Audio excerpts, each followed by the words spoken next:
Hello, welcome to my YouTube channel. আমাদের মোদকবাবু চ্যানেলে আপনাদেরকে আবারও ওয়েলকাম।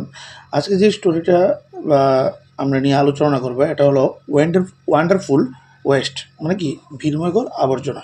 ঠিক আছে, এই স্টোরিটা আমরা আজকে রিড করব এবং এক্সপ্লেন করব। এই জন্য ধৈর্য সহকারে ভিডিওটা দেখো তোমরা। আচ্ছা বন্ধুরা, আমরা শুরু করছি। যে প্রথম বলেছি, দেখো বন্ধুরা, আমরা প্রথম থেকে স্টার্ট করতেছি।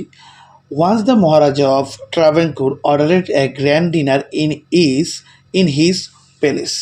একবার কি হয়েছে, ত্রিবাঙ্কুরের মহারাজা তার প্রাসাদে কি একটা মহাভোজের আয়োজনের হুকুম দেন, মানে ওখানকার মহারাজা হুকুম দিছে।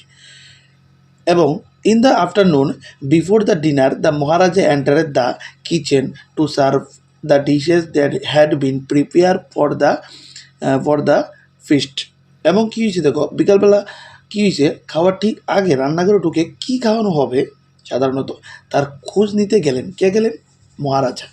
এবার দেখো কী বলেছে, what are you going to do with those vegetable scrubs.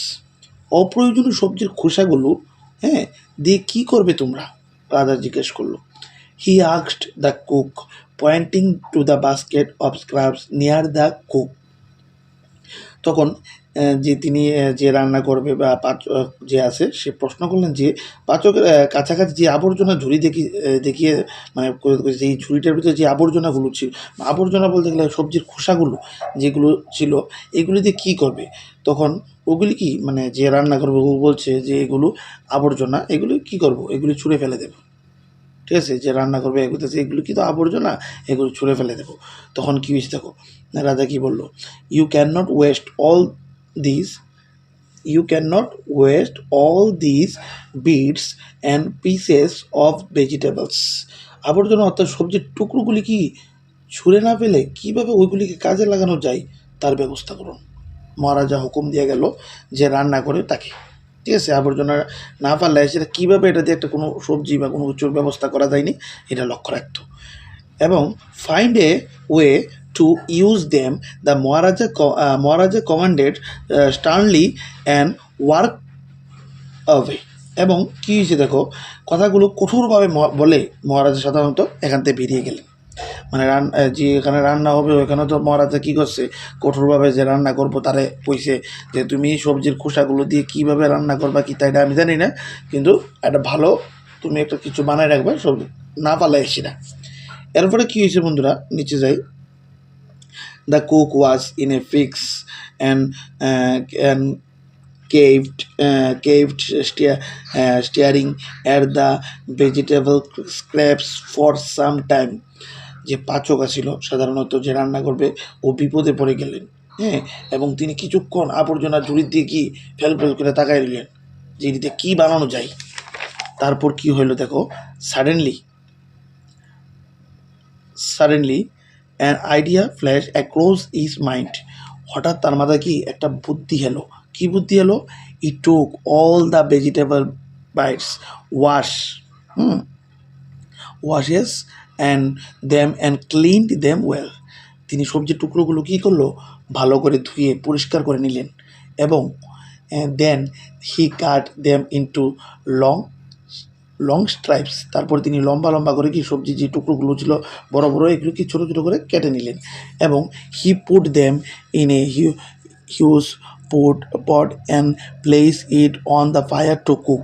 এরপর কী করলো, একটি বড় পাত্রের মধ্যে সেগুলিকে রাখলেন, যে সবজির খোসাগুলো আছে ছোটো ছোটো করে কাটতে সেটা, এবং রান্নার উদ্দেশ্যে এগুলি কি আগুনে দিলেন, আগুনে চাপাইছে কি না, আগুন উপরে মনে করো কড়াইয়ের মধ্যে সাধারণত সবজিগুলো কাটতে সেটা ভালো করে ধুয়ে সেটা দিছি।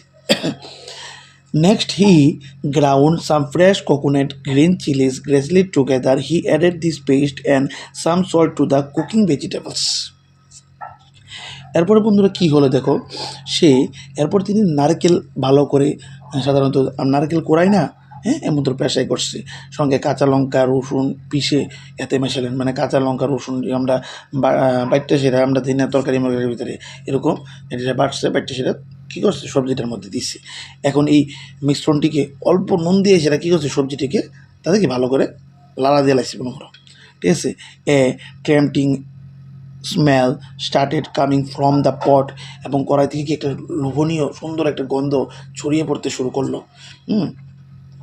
Now he whipped some curd and added it to the curry.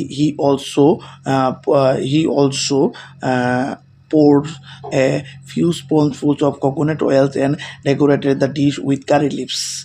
Curry leaves এরপর কি হলো এরপর তিনি কি করলো কিছুটা দই সাধারণত নিলেন এবং এটিতে কী করছে মেশাইছে কিছু দই মিশাইছে শুধু তাই না এতে তিনি কয়েক ফুটা নারকেল তেল মেশালেন এবং কিছু কারি পাতা ছড়াইয়ে সেটা খাবারটা শেষ করলেন মানে তৈরি করে লেগেছে মানে কী করছে এটার মধ্যে প্রথমত কাঁচা লঙ্কা এবং রসুন বাইটটা সেটা তো দিচ্ছই হ্যাঁ তার সঙ্গে সঙ্গে মনে করুন নারকেল ভালো করে মানে কুড়ায় সেটা দিছে এটার লগে লগে পরবর্তী সময় নারকেল তেল এবং কারি পাতা হ্যাঁ কয়েক ফুটা নারকেল তেল কারি পাতা এগুলো মিশাই দিচ্ছে হ্যাঁ এরপরে কী হয়েছে বন্ধুরা দেখো low and behold the new dish was ready the cook served and this new dish to the guest that evening পরবর্তী সময় দেখো একবার নতুন খাবার কি সে বলতেছে একদম তৈরি সেই সন্ধ্যাতে কি করবে যে রান্না করছে পাচক আছে ওই পথ অতিথিদেরকে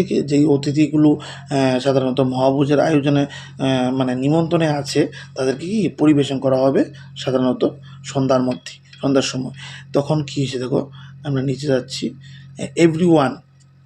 everyone was eager to know the name of the new dish প্রত্যেকেই সবজির নাম জানার জন্য কি বেকল হয়ে গেছে সবজির নাম কি কিন্তু দ্য কুক থট এবং কি যে পাচক ছিল মানে যে রান্না করছে সে চিন্তা করা শুরু করছে এটার নাম কি দিয়ন যা then a name came to his mind his name it avial তারপর কিছুক্ষণ চিন্তা করার পরে তার মাথাতে কি একটি নাম তার মাথার এলো তিনি এই সবজির নাম দিলেন কি এভিয়াল ঠিক আছে এভিয়াল সবজিটার নাম দিয়েছে এবং এভিয়াল became famous all over Kerala and he is now one of the dishes in a traditional Kerala feast and imagine it all came from a basket to waste দেখো বন্ধুরা কেরালা জুড়ে কি এভিয়াল যেটা ছিল মানে সবজিটা ছিল জনপ্রিয় উঠছে এবং শুধু তাই না এখন এটি কি কেরালা একটা রাজ্যের একটা ঐতিহাসিক খাবার হিসাবে সাধারণত পরিচিত লাভ করছে এবং ভাবো